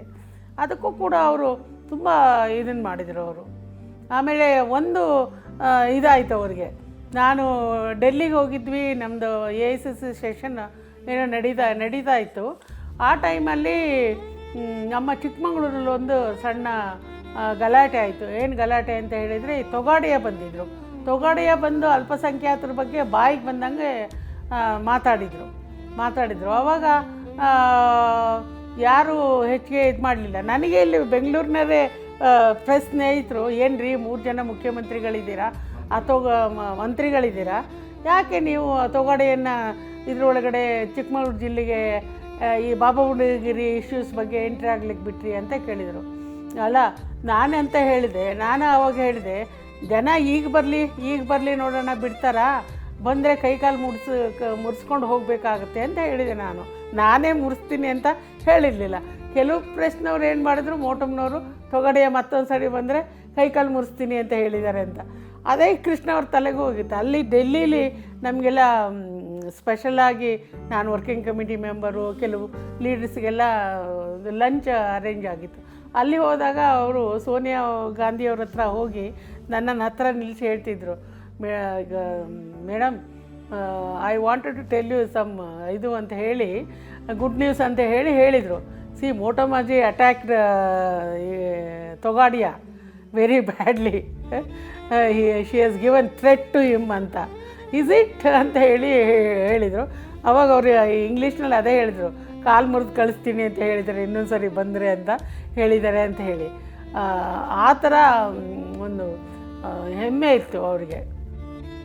ಎಸ್.ಎಂ. ಕೃಷ್ಣ ಅವರು ಇಷ್ಟೆಲ್ಲ ಮಾಡಿದ್ಮೇಲೆ 2024 ಚುನಾವಣೆಗೆ ಸ್ವಲ್ಪ ಬೇಗ ಹೋಗ್ಬಿಡ್ತಾರೆ. 6 ತಿಂಗಳು ಮೊದಲೇ ಚುನಾವಣೆಗೆ ಹೋಗ್ಬಿಡ್ತಾರೆ. ಆ ಚುನಾವಣೆ ಎಲ್ಲರ ಅನುಮತಿ ಮೇರೆಗೆ ಹೋಗಿದ್ರೆ, ಯಾಕಂತ ಹೇಳಿದ್ರೆ ಒಂದು ಕಡೆ ಬೆಂಗಳೂರಲ್ಲಿ IT-BT ತಂದಿದ್ದು ಎಸ್.ಎಂ. ಕೃಷ್ಣ.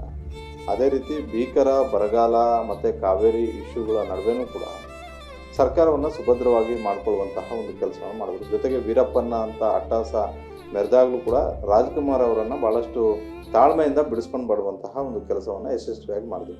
ಇಷ್ಟೆಲ್ಲ ಮಾಡಿದಂತಹ ಎಸ್.ಎಂ. ಕೃಷ್ಣ ಅವ್ರಿಗೆ ಅದು ಯಾರ ಅಡ್ವೈಸಿಂದ ಅವರು ಅವಧಿಗೂ ಮೊದಲೇ ಚುನಾವಣೆಗೆ ಹೋದರು ಅಂತ ತಮ್ಗೆ ಅನಿಸುತ್ತೆ?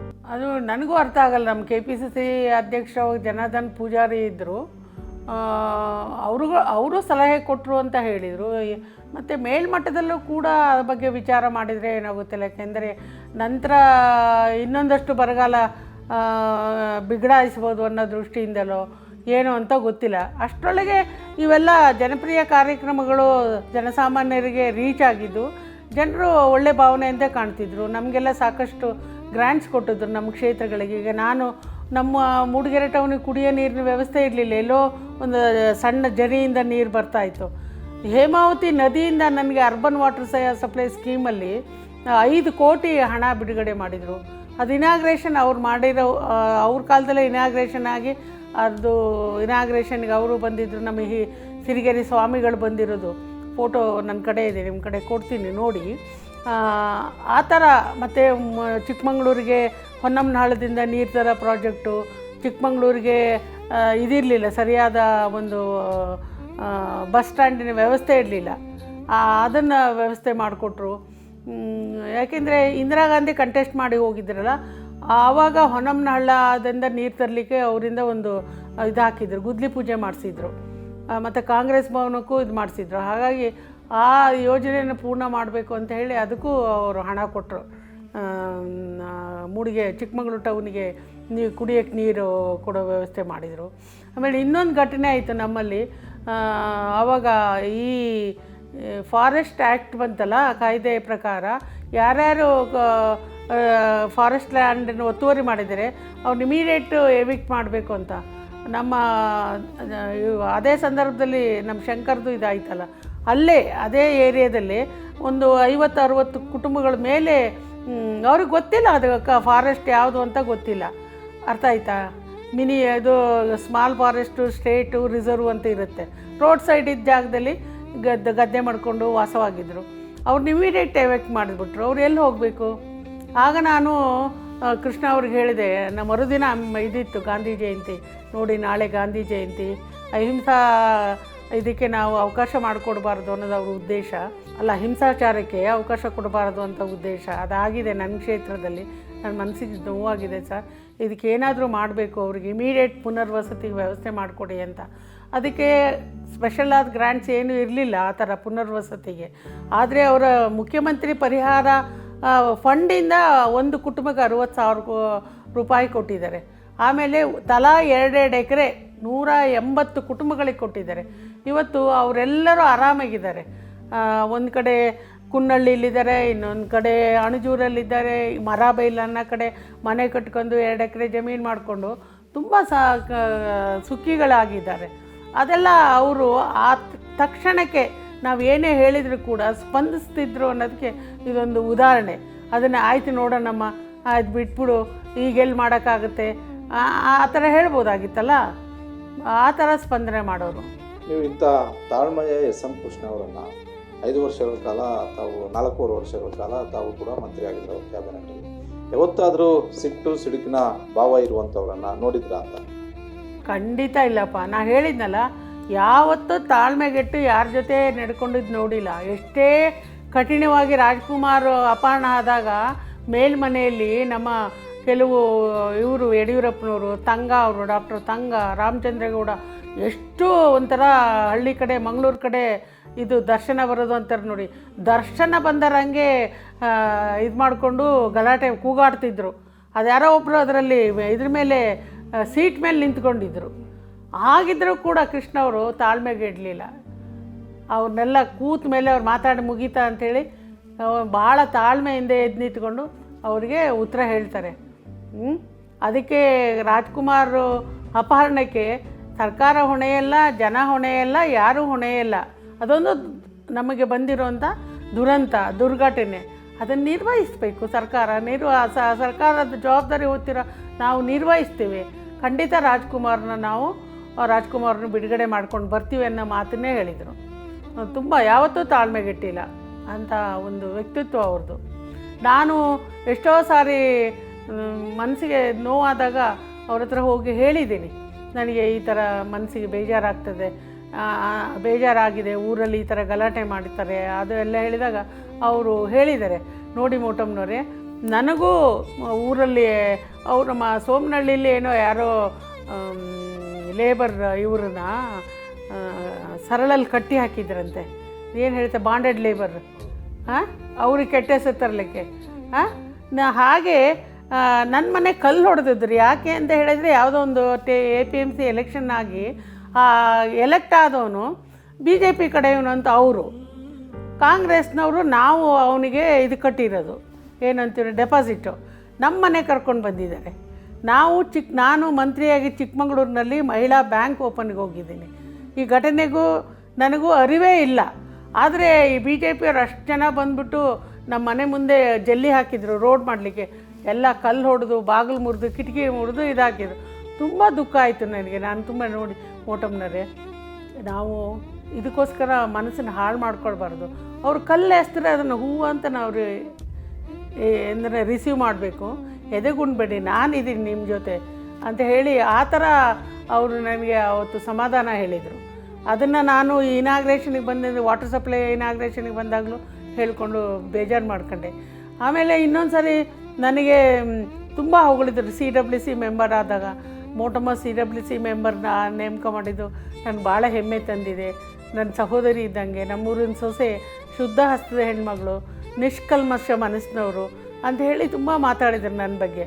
ನಾನು ಮತ್ತೆ ಎಲ್ಲರೂ ಮಾತಾಡಿದ ಮೇಲೆ ನಾನು ಮಾತಾಡಬೇಕಾದ್ರೆ ಕೃಷ್ಣ ಅವರು ಹೇಳಿದ ಮಾತಿಗೆ ನನಗೆ ಸಂತೋಷ ಆದರೂ ಒಂದು ಕಡೆ ದುಃಖ ಆಗ್ತದೆ.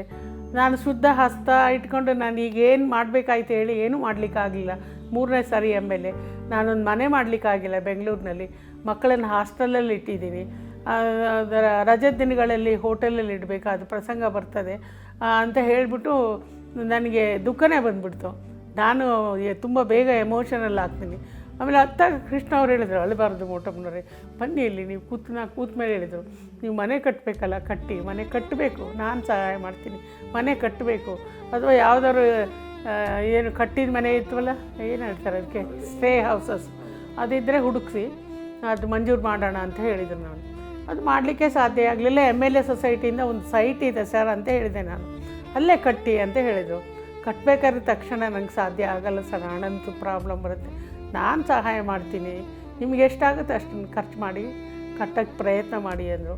ಆವಾಗ ನಾನು ಊರಲ್ಲಿದ್ದೀನಿ, ನನ್ನ ಮನೆಗೆ ಅವರು ಯಾರ ಕಡೆಯಿಂದನೂ ಹಣ ಕಳಿಸಿದ್ದಾರೆ, ನನ್ನ PA ಇಸ್ಕೊಂಡಿದ್ದಾರೆ. ನಾನು ಹೋಗಿ ಅವ್ರ ಮನೇಲಿ ತರಲಿಲ್ಲ. ಆ ಥರ ನನ್ನ ಮಗಳು ಮದುವೆ ಸಂದರ್ಭ ಬಂದಾಗಲೂ ಈ ಥರ ಇಂಟರ್ಕ್ಯಾಸ್ಟ್ ಮ್ಯಾರೇಜು ಸರ್, ನನಗೆ ಭಾಳ ಬೇಜಾರಾಗ್ತಿದೆ ಮತ್ತು ದುಃಖ ಆಗ್ತಿದೆ, ನಮಗೂ ಅವ್ರಿಗೂ ಹೊಂದಾಣಿಕೆ ಆಗ್ತದೆ ಇಲ್ಲ ಅಂತ. ಇಲ್ಲ ಹೆದರ್ಕೋಬೇಡಿ, ಅವ್ರು ನನ್ನ ಮಗಳಿದ್ದಂಗೆ ಮದುವೆ ಮಾಡೋಣ ಅಂತ ಹೇಳಿದರು. ಆ ಮದುವೆ ಟೈಮಲ್ಲಿ ಅವ್ರು ಇರಲಿಲ್ಲ, ಲಂಡನ್ಗೆ ಹೋಗಿದ್ದರು, ವಿಂಬಲ್ಡನ್ ಇದನ್ನು ನೋಡ್ಲಿಕ್ಕೆ ಹೋಗಿದ್ದರು. ಆದರೆ ಆವಾಗಲೂ ಸಹ ನನಗೆ ಸಹಾಯ ಮಾಡಿದ್ದಾರೆ. ಅಂಥ ಒಂದು ತುಂಬ ದೊಡ್ಡ ಹೃದಯವಂತಿಕೆ ಇತ್ತು. ಅಂದರೆ ನಮ್ಮ ಅಂತರಂಗ ಅರ್ಥ ಮಾಡ್ಕೊಳ್ತಾರೆ ಅಂತ ಹೇಳಿದರೆ ಅವರು ವಿಶಾಲ ಹೃದಯ ಇದೆ, ಅಂತಃಕರಣ ಇದೆ ಅಂತತೆ ಅನ್ನೋ ಅರ್ಥ. ಏನು ಹೈಟೆಕ್ ಅದರಲ್ಲಿ, ಏನು ಹೈಟೆಕ್ ಬಂತು? ಹೈಟೆಕ್ ಆದರೂ ಮನುಷ್ಯರೇ ತಾನೇ. ಅಂದರೆ ಅವ್ರದ್ದೊಂದು ಡಿಸಿಪ್ಲಿನು, ಡ್ರೆಸ್ ಕೋಡ್ ಹೀಗೆ ಇರಬೇಕು, ನೀಟಾಗಿ ಇರಬೇಕು, ಯಾವುದೇ ಕೆಲಸ ಟೈಮ್ಲಿ ಆಗಬೇಕು, ಅದೊಂದು ಇದು ಇರುತ್ತೆ ಅವರಿಗೆ. ಅದೊಂದು ಇದಿತ್ತು, ಆ ಡಿಸಿಪ್ಲಿನ್ ಇತ್ತು ಲೈಫಲ್ಲಿ. ಹಾಗಾಗಿ ಎಲ್ಲವನ್ನೂ ಆ ಶಿಸ್ತಿನಿಂದ ಮಾಡ್ತಿದ್ರು. ಆದರೆ 2004ರಲ್ಲಿ ಕಾಂಗ್ರೆಸ್ ಪಕ್ಷ ಸೋತ ಬಳಿಕ ಎಸ್.ಎಂ. ಕೃಷ್ಣ ಅವರನ್ನು ಕಾಂಗ್ರೆಸ್ ಹೈಕಮಾಂಡ್ ಬಲವಂತವಾಗಿ ಅವ್ರನ್ನ ರಾಷ್ಟ್ರಮಟ್ಟದ ರಾಜಕಾರಣಕ್ಕೆ ಹೆಚ್ಚು ನಿಗಾ ವಹಿಸೋದಕ್ಕೆ ರಾಜ್ಯಪಾಲರನ್ನಾಗಿ ಮಾಡ್ದೇ ರಾಜ್ಯ ರಾಜಕಾರಣದಲ್ಲಿ ಸಕ್ರಿಯವಾಗಿದ್ದರೆ ಇನ್ನಷ್ಟು ವರ್ಷಗಳ ಕಾಲ ಸುದೀರ್ಘವಾಗಿ ರಾಜ್ಯಕ್ಕೆ ಸೇವೆ ಕೊಡ್ಬೋದಾಗಿತ್ತೇನೋ ಅಂತ ಅನ್ಸಲ್ಲ. ಅಲ್ಲ, ಬಲವಂತ ಏನಿಲ್ಲ. ಕೃಷ್ಣ ಅವ್ರನ್ನ ಅವರು ಇನ್ಯಾಕ್ಟಿವ್ ಆಗಿರಬಾರ್ದು ಅಥವಾ ನೊಂದ್ಕೋಬಾರ್ದು, ಇಷ್ಟೆಲ್ಲ ಕೆಲಸ ಮಾಡಿ ಸೋತು ಅನ್ನೋ ಭಾವನೆ ಸೋನಿಯವ್ರಿಗೆ ಇರ್ಬೋದು. ಇದು ನನಗೆ ಕೂಡ ಬೇಜಾರಾಯಿತು. ನೀವು ಯಾಕೆ ರಾಜ್ಯ ಬಿಟ್ಟು ಗವರ್ನರ್ ಆಗಿ ಹೋಗ್ತಾ ಇದ್ದೀರಿ ಸರ್ ಅಂತ ನಾನು ಕೇಳಿದೆ ನೇರವಾಗಿ. ಅದಕ್ಕೆ ಅವ್ರು ಹೇಳಿದರು, ಮೋಟಮ್ನವರೇ, ಪಕ್ಷದ ಒಂದು ಜವಾಬ್ದಾರಿ ಹೊತ್ತಾಗ ಕೊಟ್ಟಾಗ ಬೇಡ ಅನ್ನೋಕ್ಕೆ ಸಾಧ್ಯನಾ? ನಿಮಗೆ ಈ ಥರ ಆಗಿದ್ದರೆ ಜವಾಬ್ದಾರಿ ಹೊರಿಸಿದಾಗ ನೀವು ಬೇಡ ಅಂತಿದ್ದೀರಾ? ಹಾಗಾಗಿ ಕೊಟ್ಟು ಜವಾಬ್ದಾರಿ ನಿರ್ವಹಿಸೋ ನನ್ನ ಜವಾಬ್ದಾರಿ, ನಾನು ಅಲ್ಲಿ ಕೆಲಸ ಮಾಡ್ತೀನಿ. ಅಂದರೆ ನೀವೆಲ್ಲ ಇದ್ದೀರಲ್ಲ ಇಲ್ಲಿ ಪಕ್ಷ ಕಟ್ಟಲಿಕ್ಕೆ, ಎಷ್ಟು ಸಾಧ್ಯನೋ ಅಷ್ಟು ಸಹ ಕೆಲಸ ಮಾಡಿ ಅನ್ನೋ ಮಾತನ್ನ ಹೇಳಿದರು. ಮತ್ತು ನೀವು ಒಮ್ಮೆ ನಮ್ಮನ್ನ ಗೆಸ್ಟಾಗಿ ಬರಬೇಕು ನನ್ನ ಗವರ್ನರ್ ಇದಕ್ಕೆ ಅಂತ ಹೇಳಿದರು. ನಾ ಹೋಗಿದ್ದೆ, 2 ದಿವಸ ಇದ್ದೆ. ಕಾರ್ ಕಳಿಸಿದ್ರು ಏರ್ಪೋರ್ಟಿಗೆ, ಅವ್ರ ಜೊತೆ ಡಿನ್ನರ್ ಮಾಡಿದ್ದೀನಿ, ಡಿನ್ನರ್ ಅರೇಂಜ್ ಮಾಡಿದರು. ಅಷ್ಟು ದೊಡ್ಡತನ ಯಾರಿಗಿರುತ್ತೆ ಹೇಳಿ ನೋಡೋಣ. ಒಬ್ಬ ಸಾಮಾನ್ಯ ಕುಟುಂಬದಿಂದ ಬಂದ ಹೆಣ್ಮಗಳು, ನಮ್ಮದೇನೆ ಪೊಲಿಟಿಕಲ್ ಬ್ಯಾಕ್ಗ್ರೌಂಡ್ ಏನೂ ಇಲ್ಲ. ಯಾಕೆ ಅವ್ರು ನಮ್ಗೆ ಅಷ್ಟು ಗೌರವಿಸ್ತಿದ್ರು, ಯಾಕಷ್ಟು ಪ್ರೀತಿ ತೋರಿಸ್ತಿದ್ರು, ಯಾಕಷ್ಟೊಂದು ಅಂತಃಕರಣ ಇತ್ತು, ನನಗೂ ಅದನ್ನು ಇಮ್ಯಾಜಿನ್ ಮಾಡ್ಕೊಳ್ಳೋಕ್ಕೆ ಆಗೋಲ್ಲ ಬಿಡಿ. ಅದಾದ ಬಳಿಕ ಅವರು ಕೊನೆಯ ದಿನಗಳಲ್ಲಿ ಕಾಂಗ್ರೆಸ್ ಒಂದು ಸ್ವಲ್ಪ ಬೇಸರ ಮಾಡಿಕೊಂಡು ಅವರು BJPಗೆ ಹೋಗ್ತಾರೆ. ಆ ಸಮಯದಲ್ಲಿ ತಾವು ಏನಾದರೂ ಭೇಟಿ ಮಾಡಿದ್ರೆ? ಆವಾಗಲೂ ನಾನು ಕೇಳಿದೆ, ಆವಾಗಲೂ ನೀವು ತಪ್ಪು ಹೆಜ್ಜೆ ಇಡ್ತಿದ್ದೀರಿ ಸರ್, ದಯವಿಟ್ಟು ನೀವು ಪಕ್ಷದ ಬಗ್ಗೆ ಇದು ಬೇಸರ ಪಟ್ಕೋಬಾರ್ದು ಮತ್ತು ಬೇರೆ ಕಡೆ ವಿಚಾರ ಮಾಡಬಾರ್ದು ಅಂತ ಹೇಳಿ. ಇಲ್ಲ ಮೋಟಮ್ನವರೇ, ಹಾಗೇನಿಲ್ಲ. ಆದರೆ ಪಕ್ಷದಲ್ಲಿ ನಮ್ಮ ಸಲಹೆನೂ ಮುಖ್ಯ ಅನ್ನೋದನ್ನು ಯಾಕೆ ನಮ್ಮ ನಾಯಕರುಗಳು ವಿಚಾರ ಮಾಡೋದಿಲ್ಲ? ನನ್ನ ಸಲಹೆನೂ ಕೇಳಬಹುದಲ್ವಾ? ಯಾವುದೇ ಒಂದು ಇಶ್ಯೂ ಬಂದಾಗ ನನ್ನ ಸಲಹೆನೂ ಅಗತ್ಯ ಇರುತ್ತಲ್ವ ಅನ್ನೋ ಮಾತನ್ನು ಹೇಳಿದರು. ಮತ್ತು ಹೋದ್ಮೇಲೂ ಕೂಡ BJPಗೆ ಹೋದ್ಮೇಲೆ ಸರ್, ನಿಮಗೆ ಭಾಳ ತಪ್ಪು ಮಾಡಿದಿರಿ, ನಿಜವಾಗ್ಲೂ ಇಷ್ಟು ವರ್ಷ ಕಾಂಗ್ರೆಸ್ನಲ್ಲಿದ್ದು ಈ ತಪ್ಪು ಮಾಡಬಾರ್ದು ಅಂತ ಈಗಲೂ ನಾನು ಹೇಳ್ತೀನಿ. ಅದು ರಾಜಕಾರಣದಲ್ಲಿ ಅವ್ರು ಮಾಡಿದಂಥ ಒಂದು ದೊಡ್ಡ ತಪ್ಪು, ಅವ್ರು ಮಾಡಬಾರ್ದಾಗಿತ್ತು. ಡಿ ಬಿ ಚಂದ್ರೇಗೌಡರು ಅದೇ ಮಾಡಿದರು. ನಾನು ವಾಪಸ್ ಬನ್ನಿ ಅಂತ ಡಿ ಬಿ ಚಂದ್ರೇಗೌಡರಿಗೆ ಕರೆದೆ, ಸರಿಯೋ ತಪ್ಪ ಮತ್ತು ವಾಪಸ್ ಬಂದರು ಅಂತ ಇಟ್ಕೊಳ್ಳಿ, ಮತ್ತೆ ಹೋದರು. ಹೇಗಿದ್ದೀರಾ ಅಂತ ನಾನೊಂದು ಸರಿ ಹೇಳಿದರು. ನಾನು ಇನ್ನೂ ಅಂಗಳದಲ್ಲೇ ಇದ್ದೀನಿ, ನಮ್ಮ ಗರ್ಭಗುಡಿಯೊಳಗೆ ಬಿಟ್ಕೊಂಡಿಲ್ಲ BJPಯವರು ಅಂದರು. ಅರ್ಥ ಆಯ್ತು ನಾ ಹೇಳಿದ್ದು? ಅದೇ ಇಲ್ಲಿ ಗರ್ಭಗುಡಿಯಲ್ಲಿದ್ದವರು ಅಲ್ಲಿ ಅಂಗಳಕ್ಕೆ ಹೋದರು. ಅಲ್ಲಲ್ಲ, ಅವರ BJPಯ ಆಫೀಸ್ ಇದರಲ್ಲಿ ಇದರೊಳಗೆ ನಾನು ಇನ್ನರ್ ಇದರಲ್ಲಿ ಇಲ್ಲ, ನಾನು ಇನ್ನೂ ಅವ್ರ ಅಂಗಳದಲ್ಲಿ ಇಟ್ಟಿದ್ದೀನಿ, ನನ್ನ ಗರ್ಭಗುಡಿ ಒಳಗೆ ಸೇರಿಸಿಲ್ಲ ಅನ್ನೋ ಮಾತನ್ನು ಹೇಳಿದರು. ಡಿ ಬಿ ಚಂದ್ರೇಗೌಡರು ಕೂಡ ಇದೇ ಮಾತು ಹೇಳಿದರು. ಎಸ್.ಎಂ. ಕೃಷ್ಣ ಅವರು BJP ಸೇರ್ಪಡೆ ಆದ ಬಳಿಕ ಯಾವಾಗಾದರೂ ನೀವು ತಾವು ಭೇಟಿ ಮಾಡಿದ್ರು? ತುಂಬ ಸಾರಿ ಭೇಟಿ ಮಾಡಿದ್ದೀನಿ ಸರ್. ನೀವು ಕಾಂಗ್ರೆಸ್ ಬಿಟ್ಟ ಮೇಲೆ ನಾವೆಲ್ಲ ಒಂದು ರೀತಿ ಅನಾಥರಾದ್ವೇನೋ ಅಂತ ನಮಗೆ ಅನ್ನಿಸ್ತದೆ. ಅನಾಥರಾದ್ವೇನೋ ಅಂತ ನಾವೆಲ್ಲ ನಿಮಗೆ ಬೇಕಾದವರಾಗಿದ್ದೀವಿ, ಅಥವಾ ನೀವು ನಮ್ಮನ್ನು ಭಾಳ ವಿಶ್ವಾಸದಿಂದ ಕಂಡಿದ್ದೀರಾ, ಸಹಾಯ ನೀಡ್ತಿದ್ರಿ ಅಂತಲೋ ಏನೋ ನಮ್ಮನ್ನು ಅಷ್ಟು ಗುರುತಿಸ್ತಿಲ್ಲ, ಗಮನಿಸ್ತಿಲ್ಲ ಸರ್ ಅಂತ ಹೇಳಿ ನಾನು ಅವ್ರ ಹತ್ರ ಮಾತಾಡಿದ್ದೀನಿ. 2-3 ಸಾರಿ ಹೋಗಿ ಮಾತಾಡಿದ್ದೀನಿ. ಹುಷಾರು ತಪ್ಪಿದಾಗ ಮಣಿಪಾಲ್ ಹಾಸ್ಪಿಟ್ಲಿಗೆ 2-3 ಸಾರಿ ಹೋದೆ, ಯಾರನ್ನೂ ಒಳಗೆ ಬಿಡ್ತಿಲ್ಲ ಅಂತ ಅವ್ರ PA ಹೇಳಿದರು. ಮನೆಗೆ ಬಂದಾರ ಅಂತ ಆದಮೇಲೂ ಕೇಳಿದೆ, ಇಲ್ಲ ಯಾರನ್ನೂ ಇದು ಮಾಡ್ತಿಲ್ಲ, ಅವರು ಭೇಟಿ ಮಾಡಲಿಕ್ಕೆ ಕೊಡ್ತಾ ಇಲ್ಲ ಅಂತ ಹೇಳಿದರು. ಹಾಗಾಗಿ ನಾವು ಹೋಗಿರಲಿಲ್ಲ. ಮೊನ್ನೆ ಸಡನ್ ಬೆಳಿಗ್ಗೆ ನನಗೆ TVಯವರು ಫೋನ್ ಮಾಡಿ ಕೇಳಿದಾಗ ನನಗೆ ಹೌದಾ, ನನಗೆ ಒಂಥರ ಆಶ್ಚರ್ಯ ಆಯಿತು. ಚೆನ್ನಾಗೇ ಇದರಂತ ಹಿಂದಿನ ದಿನ ತಮ್ಮಣ್ಣ ಹೇಳಿದರು, MLA ತಮ್ಮಣ್ಣ ಹೇಳಿದರು. ನಾನು ಮೀಟ್ ಮಾಡಿ ಬಂದೆ, ಆದರೆ ಹತ್ತಿರ ಹೋಗಲಿಲ್ಲ, ಅವರೇ ಕೈ ಬೀಸಿ ಕರೆದ್ರು, ನಗಾಡಿದರು ಅಂತ ಏನೋ ಹೇಳಿದರು ತಮ್ಮಣ್ಣ. ಎಲ್ಲೋ ಸಿಕ್ಕಿದ್ರು ನನಗೆ, ಎಲ್ಲಿ ಅಂತ ಗೊತ್ತಿಲ್ಲ, ಈಗ ನನಗೆ ಗೊತ್ತಿಲ್ಲ. ಮೇಡಮ್, ತಾವು ಇತ್ತೀಚೆಗೆ ಭೇಟಿ ಮಾಡಿದಾಗ ಅವ್ರು ಏನಾದರೂ ಹೇಳಿದ್ರು ಅಂದರೆ ಇತ್ತೀಚೆಗೆ ಅಂದರೆ ಒಂದು 6-7 ತಿಂಗಳಿಂದ ಅವರು ಬೆಡ್ ರೆಸ್ಟಲ್ಲಿ, ಅದಕ್ಕೂ ಮೊದಲು ಭೇಟಿ ಮಾಡಿದಾಗ ಮೊಟ್ಟಮ್ಮ ಅವರೇ ಇಂಥದ್ದೊಂದು ಕೆಲಸ ನನ್ನಿಂದ ಆಗಲಿಲ್ಲ ಆ ಥರದ್ದು ಏನಾದರೂ ಹೇಳ್ಕೊಂಡಿದ್ದಾರಾ ಅಂತ? ಇಲ್ಲ ಹಾಗೇನು ಹೇಳಿಲ್ಲ. ಟೈಮ್ ಬರಬೇಕು, ಟೈಮಿಗೆ ಬರುತ್ತೆ, ನಿಮಗೂ ಒಳ್ಳೆ ಟೈಮ್ ಮತ್ತೆ ಬರುತ್ತೆ, ಕಾಯಬೇಕಾಗತ್ತೆ ಮೊಟ್ಟಮ್ಮನವರೇ. ಎದೆಗುಂದಬೇಡಿ ಅಂತ ಹೇಳಿದರೆ ವಿನ ಬೇರೆ ಏನು ಮಾಡೋಕ್ಕಾಗಲಿಲ್ಲ, ಅದೆಲ್ಲ ಏನು ಹೇಳಲಿಲ್ಲ. ಅವರು ಕಾಂಗ್ರೆಸ್ ಬಿಟ್ಟೋದ್ರು. ಕಾಂಗ್ರೆಸ್ ಬಿಟ್ಟ ಬಳಿಕ BJPಯಲ್ಲೂ ಕೂಡ ಏನು ಸಕ್ರಿಯವಾಗೇನು ಇರಲಿಲ್ಲ. BJP ಸೇರ್ಪಡೆ ಆದ್ರಷ್ಟೇ, ಯಾವುದೂ ಚುನಾವಣೆ ಪ್ರಚಾರಕ್ಕೂ ಹೋಗಲಿಲ್ಲ, ಏನೂ ಹೋಗಲಿಲ್ಲ, ಸುಮ್ಮನೆ ಇದ್ದರು. ಇಲ್ಲಾದರೂ ಬಲವಂತದ ಮೇಲೆ BJPಗೆ ಹೋಗಿದ್ದೀರಾ ಅಂತ ತಮಗೇನಾದರೂ ಆ ಥರ ಅನಿಸುತ್ತೆ? ಅನಿಸ್ಲಿಲ್ಲಪ್ಪ. ಯಾಕೆ ಬೇರೆಯವ್ರು ಬೇರೆ ಥರ ಮಾತಾಡಿದರು, ಅದು ನನಗೆ ಗೊತ್ತಿಲ್ಲ ಅದು ಏನಂತ ಹೇಳಿ. ಬಲವಂತ ಅಲ್ಲ, ಅವರಿಗೆ ಮನಸ್ಸು ಇರಲಿಲ್ಲ. ಆ್ಯಕ್ಚುಲಿ ಅವರು ಬ್ಲಡ್ಡೇ ಅವ್ರ ತಂದೆ ಕಾಲದಿಂದಲೂ ಅದು ಕಾಂಗ್ರೆಸ್ ಬ್ಲಡ್ಡೇ. ಮತ್ತು ಯಾಕೆ ಸನ್ನಿವೇಶ ಯಾಕೆ ಬಂತು ಏನು ಎತ್ತ ಅಂತ ಗೊತ್ತಿಲ್ಲ. ಮನಸ್ಸಿದ್ದು ಹೋದ್ರು, ಮನಸ್ಸಿಲ್ದೆಲ್ಲ ಹೋದ್ರೆ ಅದೆಲ್ಲ ನನಗೆ ಗೊತ್ತಿಲ್ಲ, ಏನು ಹೇಳಿ ಗೊತ್ತಿಲ್ಲ. ಈ ಮುಖ್ಯಮಂತ್ರಿ ಆಗಿದ್ದಾಗ ಈ ಕಾವೇರಿ ಇಶ್ಯೂ ಭಾಳಷ್ಟು ಬಿಗಡಾಯಿಸ್ತಲ್ಲ, ಅದರಲ್ಲೂ ಇವ್ರದ್ದು ಮಂಡ್ಯ ಕೇಳಿ ಮಂಡ್ಯದಲ್ಲಿ ಅದು ಬುಗ್ಲೇಳ್ತಿತ್ತು ಯಾವಾಗಲೂ. ಅದನ್ನು ಯಾವ ರೀತಿಯಾಗಿ ಮ್ಯಾನೇಜ್ ಮಾಡಿದ್ರು ಆ ಟೈಮಲ್ಲಿ? 5 ವರ್ಷವೂ ಭೀಕರ ಸಮಸ್ಯೆ. ಆ ಕಡೆ ತಮಿಳ್ನಾಡಿಂದ ಕೋರ್ಟ್ಗಳಿಗೆ ಹೋಗ್ತಾಯಿದ್ರು, ಪದೇ ಪದೇ ನಮಗೆ ನೀರು ಬಿಡಿ ಅಂತ. ಅದನ್ನು ಯಾವ ರೀತಿಯಾಗಿ ಮ್ಯಾನೇಜ್ ಮಾಡ್ತಾಯಿದ್ರು? ಒಳ್ಳೆ ರೀತಿಯಲ್ಲೇ ಮ್ಯಾನೇಜ್ ಮಾಡಿದರು. ಒಳ್ಳೆ ರೀತಿಯಲ್ಲೇ ಕೋರ್ಟ್ ಇದರಲ್ಲಿ ನಮ್ಮವರು ಹೋಗಿ ವಾದ ಮಾಡಿ ನಮಗೆ ನ್ಯಾಯ ಹೇಗೆ ಸಿಗಬೇಕು, ವಾಟರ್ ಡಿಸ್ಪ್ಯೂಟಲ್ಲಿ ಅವ್ರಿಗೆ ಹೇಗೆ ಸಿಗಬೇಕು, ಎಷ್ಟು ಪರ್ಸೆಂಟ್, ಅದನ್ನೆಲ್ಲ ಮಾಡಿದ್ದಾರೆ. ಆದರೆ ವೈಯಕ್ತಿಕವಾಗಿ ಅವರು ಎಷ್ಟು ರೀತಿಯಲ್ಲಿ ಎಫರ್ಟ್ಸ್ ಹಾಕಿದ್ದಾರೆ ಅಂತ ಅದನ್ನು ನಾನು ಅಳತೆ ಮಾಡಿ ಹೇಳೋಕ್ಕೆ ಗೊತ್ತಾಗಲ್ಲ ನನಗೆ. ಈಗ ಎಲ್ಲ ರಾಜಕಾರಣಿಗಳು ಕೂಡ ತಾವಾದ್ಮೇಲೆ ತಮ್ಮ ಕುಟುಂಬದಿಂದ ಯಾರಾದರೂ ಒಬ್ಬರು ಇರಬೇಕು ಅಂದ್ಕೊಂತಾರೆ, ಅವ್ರಿಗೆ ಇಂಟ್ರೆಸ್ಟ್ ಇದ್ದರೆ ಬರಲಿ ಅಂತ.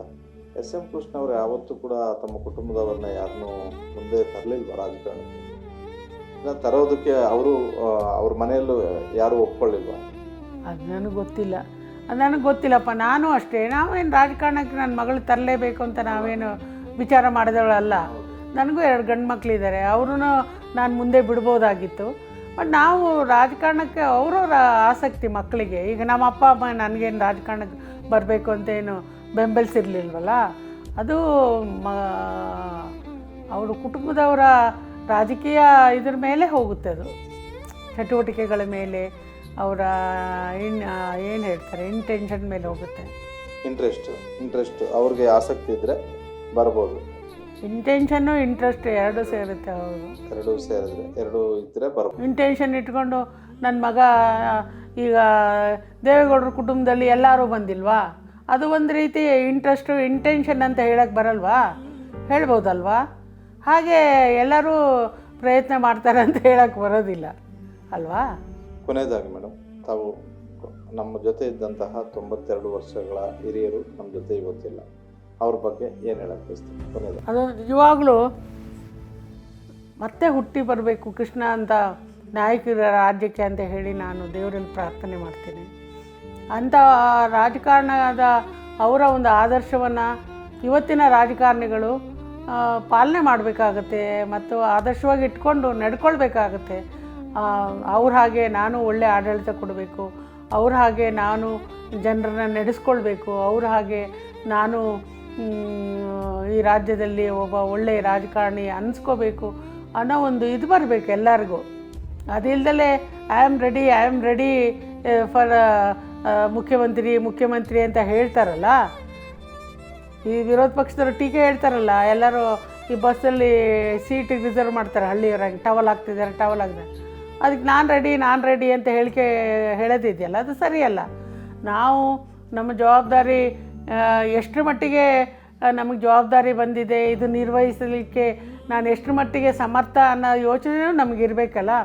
ನಾವು ಹಾಗೆ ಯೋಚನೆ ಮಾಡಬೇಕಾದ್ರೆ ಆ ಥರ ನಾಯಕರಾಗಬೇಕು, ಕೃಷ್ಣವ್ರ ಥರ ನಾಯಕರಾಗಬೇಕು. ಈಗ ದೇವರಾಜ ಅರಸು ನಂತರ ಬಂಗಾರಪ್ಪ ಬಂದಾಗ ದೇವರಾಜ ಅರಸು ಥರನೇ ಆಡಳಿತ ಕೊಡ್ತಾರಂತ ನಾವೆಲ್ಲ ನಂಬಿದ್ವಿ. ಅದು ಆಗಲಿಲ್ಲಲ್ಲ, ಅದು ಹಾಗಾಗಬಾರ್ದು. ಕಾರ್ಯಕ್ರಮದಲ್ಲಿ ಭಾಗವಹಿಸಿದ್ದಕ್ಕೆ ಧನ್ಯವಾದಗಳು. Thank you. ನಿಮಗೆ ಅವಕಾಶ ಕೊಟ್ಟಿದ್ದಕ್ಕೆ ಧನ್ಯವಾದಗಳು. ಇದಿಷ್ಟು ಮಾಜಿ ಸಚಿವರಾದಂತಹ ಮೋಟಮ್ಮ ಅವರ ಮನದಾಳದ ಮಾತು.